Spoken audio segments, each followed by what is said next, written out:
The Leader of the Opposition. Thank you. My question is to the Prime Minister. Can the Prime Minister specifically confirm that on the day after the blackout in South Australia last year, a conference call between the Prime Minister's office, the Energy Minister's office and Environment and Energy officials was told, and I quote, Australian energy market operators' advice is that the generation mix, i.e. renewable or fossil fuel, was not to blame for yesterday's event. It was the loss of 1,000 megawatts of power in such a short space of time as transmission lines fell over. The Prime Minister has the call. Mr Speaker, nothing better illuminates the delusion of the Labor Party than that question. They are in a state of denial, complete state of denial. Let's go to the Australian Energy Market Operators Report. And what does it say? Talking about the growing proportion of variable renewables in the South Australian grid, that is to say wind and solar. The growing proportion of this type of generating plant within the generation portfolio is leading to more periods with low inertia and low available fault levels, hence a lower resilience to extreme events. That's what AEMO says. The reality is, of course it wasn't the windmill that caused the transmission line to fall down. Nobody said it was. But what happened was typical of the lazy, negligent, complacent Labor government.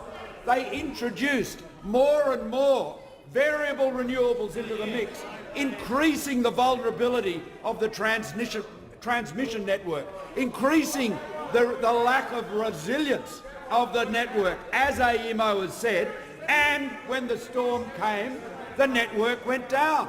If the power station at Port Augusta had been operating... The Prime Minister will resume his seat. The Manager of Opposition Business on a point of order.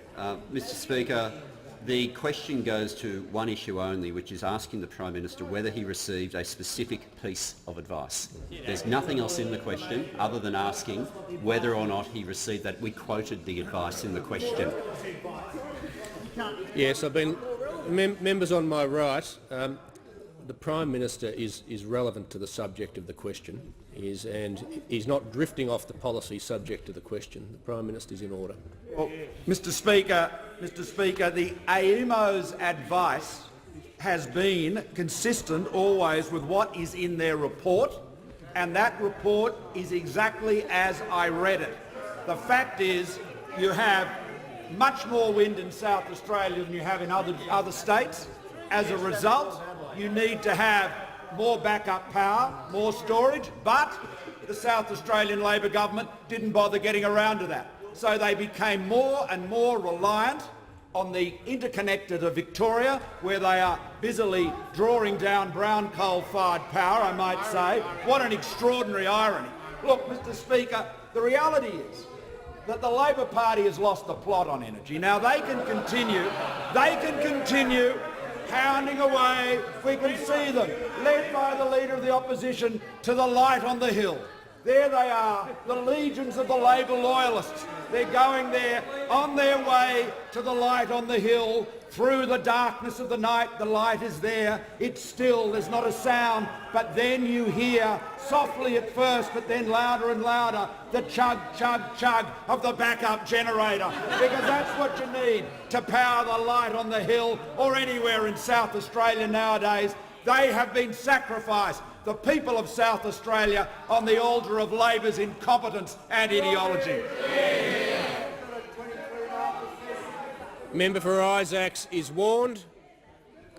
The member for Grey, or the Leader of the Opposition, seeking to leave to table the FOI, which reveals the direct opposite of what the Prime Minister just said to the House. Is leave granted? Leave is not granted. The member for Grey. Thank you very much, Mr Speaker.